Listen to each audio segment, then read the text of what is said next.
Hello? Can you hear me? Don't exit this room, okay? This isn't a mistake. This room isn't a mistake. I had to hide these logs away from the core gameplay files, in a place that only a beta tester would look, and in a place where the files could be protected. I just really hope that the next development team finds this before the game is released to the public. This game has some kind of malicious code in it that we haven't been able to fully contain or even understand for that matter. We're over budget and out of time. But that's not the reason that we're shutting down. Listen, I have to keep this short so the file size will be small enough to fly under the radar. There are more. They may not be in order. They lied to us. They lied to all of us. They told us that the whole point of this VR game was to undo the bad PR done by a rogue indie game developer who supposedly made up a bunch of crazy stories that tarnished the brand. But that's not true at all. In their haste to develop this VR game and clear their name, they sent us some things I don't think they intended us to see, such as a hard drive containing emails between Fazbear Entertainment and a certain indie developer. Fazbear Entertainment hired the game developer. Those indie games were designed to conceal and make light of what happened. This isn't just an attempt to rebrand. It's an elaborate cover-up, a campaign to discredit everything. The drawers have been emptied out. Someone was here. I don't think it was spring cleaning either. No, there was plastic on the floor. Someone was definitely here during the night. It had to have been the client. I mean, they sent us that stuff in the first place with no explanation, told us to scan it, said it would expedite the process so we wouldn't need to program any pathfinding ourselves. It was a budget thing, I guess. It was just junk, circuit boards and things like that. Looked pretty old. Somehow, though, there was usable code on some of it. It seemed to take hold by itself. Things started changing. But then, he started appearing. At least that's what Jeremy said. You can always tell when a company is getting ready to fire someone. They start giving out written warnings for silly things, making sure to build a paper trail and make a case for a firing. Things that normally no one would care about suddenly become grave offenses, all worthy of being written and documented. I guess it works two ways, because it also encourages a person to quit rather than be scrutinized so heavily. I think Jeremy was too far gone to consider that option, though. The thing about it is that I don't think they were going to fire him because of anything he was doing wrong. They just knew he'd seen something. They needed to discredit him. Jeremy complained of nightmares when he came in this morning. He wasn't talking about it like someone telling a friend about his dreams, though. He was pale. Looked like he hadn't eaten in days. He spent an hour talking in Dale's office, but it didn't look like he was given much sympathy. When he came out, he went directly back to the testing room. He doesn't even jump anymore. Nothing scares him. He just stands there like he's talking to someone. Sometimes he rocks from side to side. We were told to leave him alone. I knew I was in line to do the testing next. They'd been prepping me for it. I guess they knew that Jeremy would need to be replaced soon. I came in early that morning. No one else was there. At least that's what I thought. The supply room was lit. I didn't even notice Jeremy standing in the testing room as I walked past. The supply room was so bright, glowing from all the way down the hall. Have you ever heard of a guillotine paper slicer? It sounds made up, but it's an actual piece of office equipment.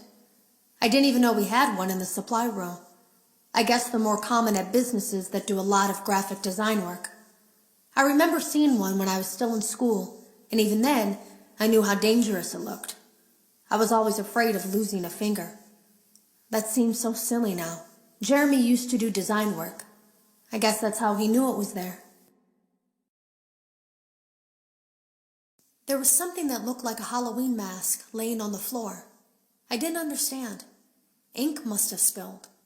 It was only then that I heard a shuffle from the testing room and realized Jeremy must be there. I went back and peered in the window.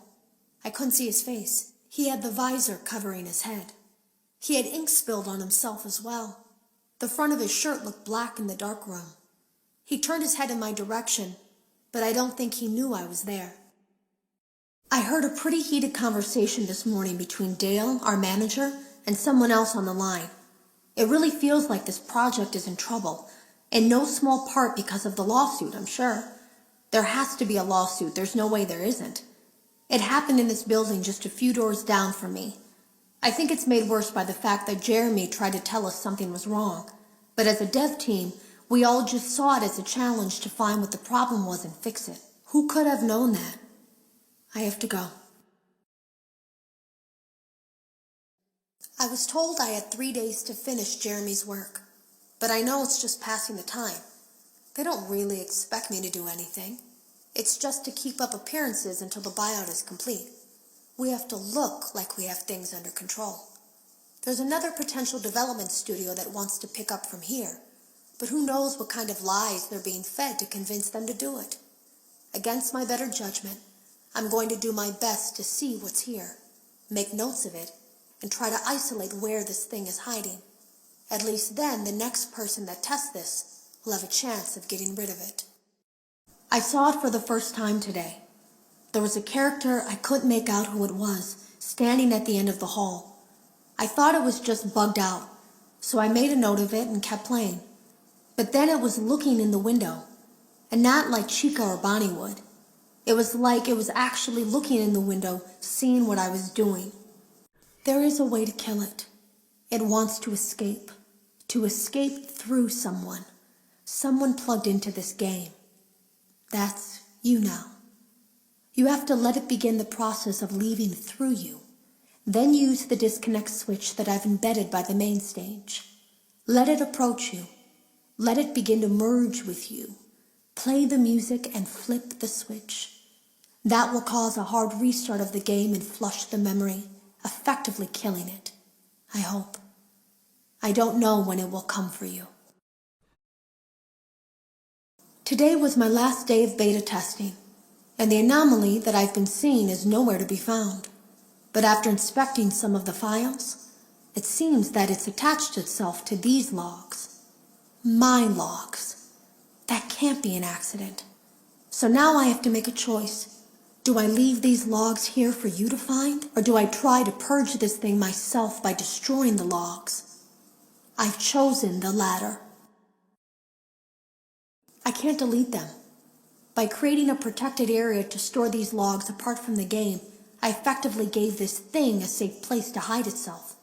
It's in here now. I may not be able to delete it, but I might be able to do something else now that it's attached itself. I have an idea. I ran a fragmentation program on the area of memory that was storing these logs for you. I effectively broke the files into pieces and broke the anomaly along with it.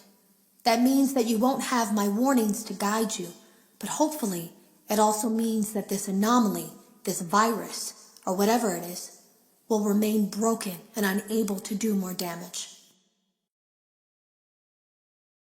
Hello. You don't know me. I had created a series of logs for you documenting the troubled development of this VR game that you're now testing, in hopes that you, whoever you are, and whatever team you're with, will abandon development. Now I fear that those logs are being used as a Trojan horse. If you're unable to abandon development, hide all traces of these logs that I've created. I fear that finding them and reassembling them will also reassemble the very thing I've tried so desperately to destroy.